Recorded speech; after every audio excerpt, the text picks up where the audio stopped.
بسم اللہ الرحمن الرحیم۔ امام جعفر صادق علیہ السلام نے مریض کی بیماری دور کرنے اور جلد شفا یابی کے لیے ایک صدقہ گندم کا ایک شخص کو بتایا اور وہ شخص صحت یاب ہو گیا۔ واقعہ کچھ یوں ہے کہ مدینے کا رہنے والا ایک شخص داؤد ضربی یہ روایت بیان کرتا ہے کہ میں ایک مرتبہ شدید بیمار ہوا اور ایک خط امام جعفر صادق علیہ السلام کی خدمت اقدس میں تحریر کیا اور اپنی بیماری کا پورا احوال مولا کی خدمت میں اس رقعے کے ذریعے سے لکھ بھیجا۔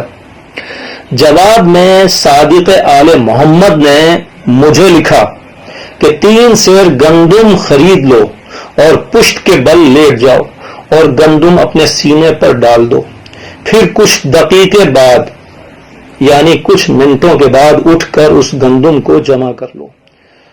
اس گندم کو صدقے میں کسی غریب کو دے دو۔ وہ اس طرح کہ گندم کے 4 حصے کر لو اور ایک حصہ 4 فقیروں کو دے دو۔